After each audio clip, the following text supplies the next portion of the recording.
You're no longer my child. Get out! My father's voice thundered through the raging storm, sharp, absolute. He stood at the entrance, his face contorted with rage. Convinced I had embezzled $5 million from the family business, he cast me out without hesitation. I crumpled onto the wet earth, rain drenching my clothes, cold seeping into my bones. Dad, I swear I didn't do it. Please, just listen, I pleaded. My voice, raw as lightning, split the sky. He didn't even flinch. Instead, he seized my suitcase, already packed like they had planned this all along, and hurled it into a puddle. Filthy water splashed onto my legs. From the kitchen window, the maids watched, whispering amongst themselves, their silhouettes flickering in the dim light. I reached for the suitcase, but Vivian stepped forward, blocking my path.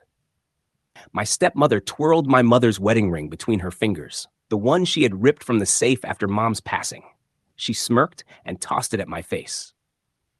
You don't deserve a damn thing, she sneered, her words laced with poison. The ring struck my forehead, slicing the skin. A warm trickle of blood mixed with the relentless downpour. Then my half-brother shoved past her before I could stand. He drove his foot into my ribs, sending me sprawling toward the gate. Get out, you thief, he spat. Aunt Susan, Dad, my sister. They all stood on the porch, watching, unmoved.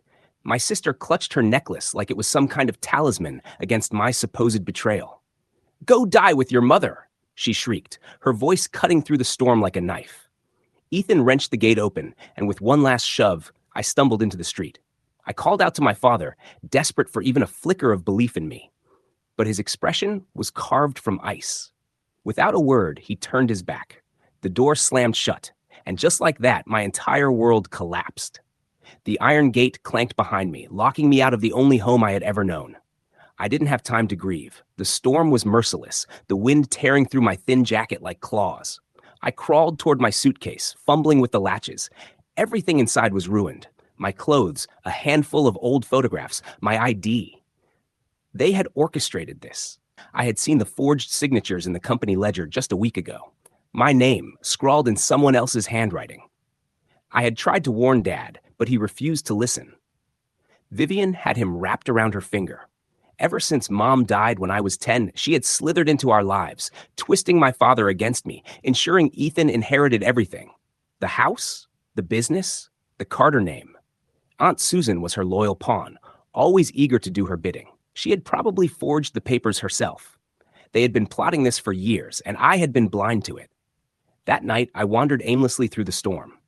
The streetlights faded behind me, swallowed by darkness. My soaked suitcase dragged at my arm, but I kept moving. I had no destination, just a way. Pain radiated from my ribs where Ethan had kicked me. The cut on my forehead burned. By dawn, the rain had dwindled to a drizzle. I found myself huddled under the awning of a rundown gas station. The clerk barely acknowledged me as I slid my last $5 across the counter for a bitter coffee and a stale donut. I sat on the curb, staring at my mother's ring in my palm. It was all I had left. And I wasn't letting go. The following weeks blurred into survival. I found a grimy, roach-infested apartment on the city's outskirts, paying rent with whatever cash I scraped together by pawning my watch. I took a job waiting tables at a greasy roadside diner. The pay was pitiful. The customers, worse. One trucker grabbed my arm when I dropped his bill, slurring with a grin, "Sweetheart, you look like hell." I yanked my arm free and told him to shove it. Earned a glare from my boss for that. Another night, a woman in a cheap fur coat stiffed me on a tip, leaving only a crumpled napkin with "loser" scrawled across it. I worked double shifts just to afford food. My hands cracked from scrubbing floors after closing. Hunger gnawed at my stomach constantly. At night, the growling in my belly was so loud I pressed a fist against it to quiet the sound. Then, one night, a month after being thrown out, things got even worse. Walking home after a late shift, too broke to replace my busted umbrella, a car pulled up beside me. A guy in a beat-up sedan leaned out the window, offering me a job. Said it was easy money, just moving packages. I was desperate. Rent was due in 2 days. So I got in. He drove me to an alley behind a warehouse, and that's when I saw the shift in his eyes. Before I could react, he grabbed my hair, yanking me toward the back seat. "You're gonna earn this the hard way," he muttered. Panic exploded through me. I fumbled in my pocket, fingers closing around the rusty pocket knife I had bought for protection. I slashed at his arm. He cursed, recoiling, blood staining his sleeve. I didn't wait. I bolted, sprinting through the streets until my lungs burned, my shoulder leaking where he had clawed at me. I hid in a dumpster for hours, shaking until I was sure he hadn't followed. That was the night I met Jack. A week later, I sat nursing a beer in the dingiest dive bar I could find, just looking for a quiet place to think. And then he slid onto the stool beside me. A lean man in his 30s, wearing a worn leather jacket and with calloused knuckles. "You look like you've been through a lot," he remarked, lighting a cigarette. I gave a shrug, not in the mood for conversation, but he continued. "You seem like you have nothing left." I nodded slowly, taking a sip of my beer. He introduced himself as Jack. He said he had once traded stocks on Wall Street until one bad decision ruined everything. Now he was starting over, picking successful stocks, and I was the first person he'd come across who might be worth partnering with. If you want to make it, you've got to outsmart the people who think they're superior to you. He exhaled the smoke and added, "I can teach you how." At first, I wasn't convinced, but I had nothing to lose. So I shared my story. How my father had kicked me out, how he'd turned his back on me, how they'd framed me. We both had the same goal, to rise again and make those who underestimated us regret it. We shook hands, and just like that, the game began. Jack began teaching me the ropes. We'd meet at a library downtown, using the free computers. He showed me how to read stock charts, recognize patterns, and invest in companies no one else saw coming. I soaked it in, staying late after my shifts, my eyes aching from staring at numbers. A couple of months later, I left the diner and combined my savings with Jack to make our first investment. We bought into a small tech company on the brink of collapse. It was a gamble, and I almost backed out when the stock dropped sharply. But Jack grabbed my arm and spoke calmly. "Hold on, we've got this." He was right. 2 weeks later, the company landed a major contract, and the stock soared. We cashed out with enough to cover rent and more. It was the first time I had smiled in months. From there, we kept pushing forward. I became smarter, bolder. Jack and I moved into a small office space, just a desk and 2 laptops, tracking markets day and night. We hit a rough patch a year later and lost half our money on a bad decision. I wanted to quit, but Jack wouldn't let me. "You're not a quitter, Evelyn. You're a fighter," he said, slamming a coffee down in front of me. We doubled down, sinking everything into a struggling energy company. I found a loophole in their debt reports and pitched it to a buyer. Jack knew what we had, and we flipped it for triple what we paid. That victory put us on the map. In the following years, we built something real. A financial firm with my name on it. I hired a small team, rented a sleek office downtown, and watched the money pour in. Jack stayed my right-hand man, the only one I trusted completely. 10 years flew by like this. One night, I stood in my office, gazing at the city skyline, a glass of whiskey in my hand. I wasn't the same Evelyn who had crawled out of that alley. I'd turned scars into power, hunger into wealth. My company was worth millions now, and I made the decisions. Jack walked in, tossing his jacket onto a chair. "You've come a long way," he said, pouring himself a drink. I nodded, glancing at my mother's ring on the desk. It wasn't enough. Not for Dad, not for Vivian, Ethan, or Susan. They thought I'd vanish. They were wrong. I set the glass down and looked at Jack. "It's time they pay," I said. He smirked, raising his drink. "Let's make it hurt." After that night in the office, Jack and I didn't waste any time. I'd spent 10 years clawing my way up, turning my scars into strength. Now it was time to use it. Susan and Ethan were the first targets on my list, 2 pieces of the puzzle that had framed me and thrown me out into that storm. I'd watched them from a distance over the years, following their lives through news clippings and whispers Jack picked up from old contacts. Susan was still living in that same house, holding on to her share of the family money, while Ethan had risen to CEO of Carter Industries, acting like he owned the world. They thought I was gone for good. They were about to learn just how wrong they were. I started with Susan. She had always been superstitious, terrified of shadows, and clutching those eerie charms she wore around her neck. I remembered how she'd scream at me as a kid, saying that Mom's ghost would curse me for being born. Now I'd turn that fear against her. I dug up copies of the fake ledger pages she'd used to frame me. Jack had a contact who could pull anything from old records, and we began sending her pieces of them in the mail. Each envelope contained a scrap of paper with my forged signature and a note in red ink. Your blood will pay. She wouldn't know it was me. Not yet. Then I hired a lowlife Jack knew to call her house at midnight. He'd whisper into the phone, "Can you hear Evelyn's mom yet?" and hang up. Jack told me Susan stopped leaving the house after a week, her curtains drawn tight, muttering about shadows in her mirrors. Things escalated when Susan, in a panic, called a psychic. She'd always believed in those frauds, thinking they could ward off whatever she feared. What she didn't realize was that the man she hired was working for me. I had paid him double. What? She agreed to play along. He showed up at her place, burning sage and chanting nonsense, telling her she was cursed by a vengeful spirit tied to the Carter name. He convinced her that the only way to break the curse was to give up her savings, claiming it was tainted money fueling the curse. She handed over everything, including her bank accounts, into a shell company I had set up.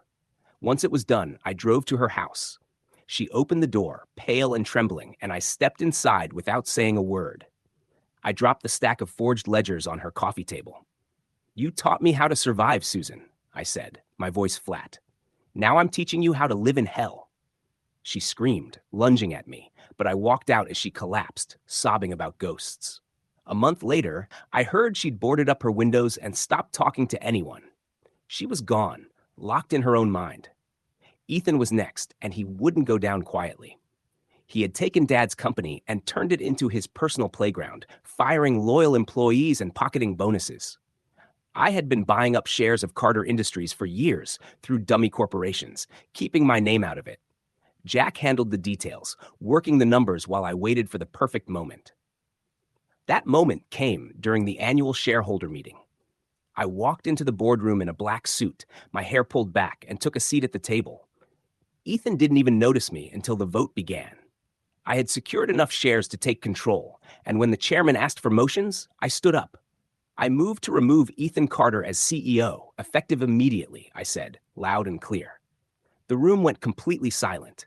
Ethan's face turned red, his fist slamming the table. "Who the hell are you?" he shouted, veins bulging in his neck. I locked eyes with him. "I'm the nightmare you made," I said, sitting back down. The vote passed. He was out. He didn't take it lying down. 2 nights later, I was driving home from the office when a black SUV swerved into my lane. The driver rammed my car off the road, and I barely managed to get out before 2 guys with hoods jumped me.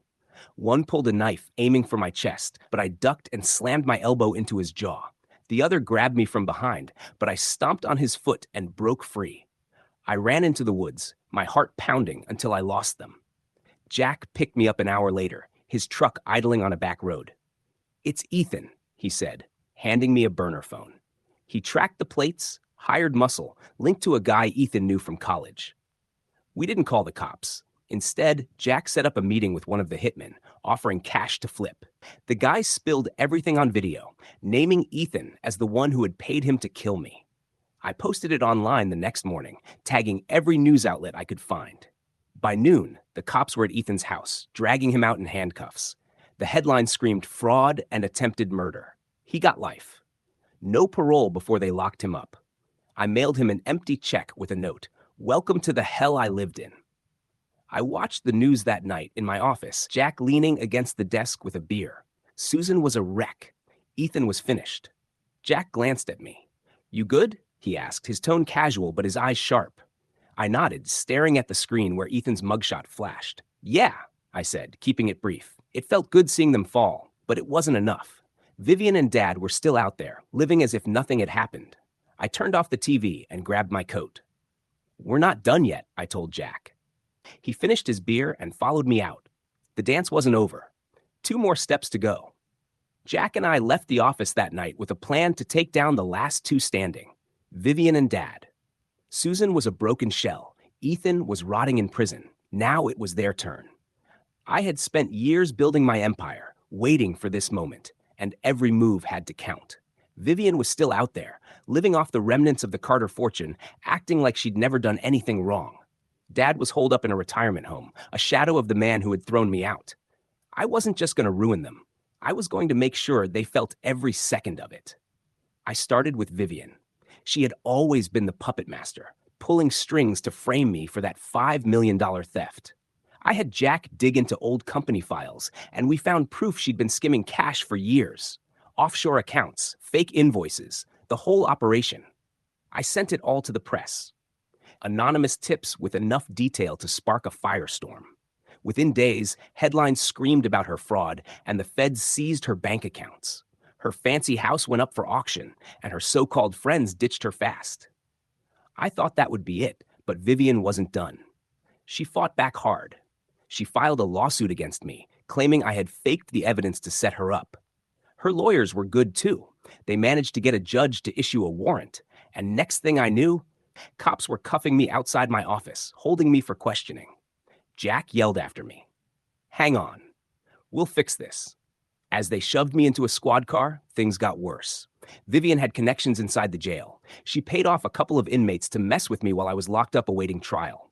The first night, 2 women cornered me in the cell block. One pinned my arms, while the other swung a fist into my stomach. "This is from your stepmom," she hissed, landing another punch on my jaw.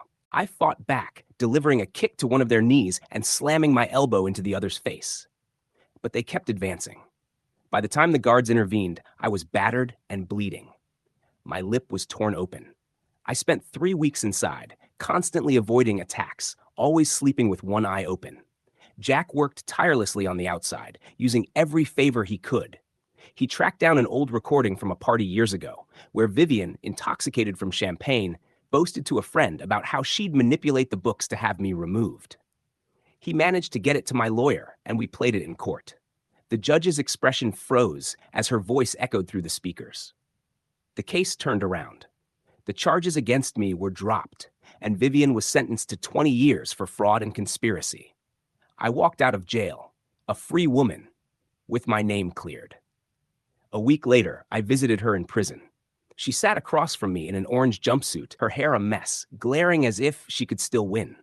I pulled out her wedding ring, the one she wore with Dad, and tossed it at her face. I'd bought it back from the auction just for this moment. "You said I didn't deserve anything," I told her, watching it bounce off her cheek and hit the floor. "You lost, Vivian. I have everything you ever wanted."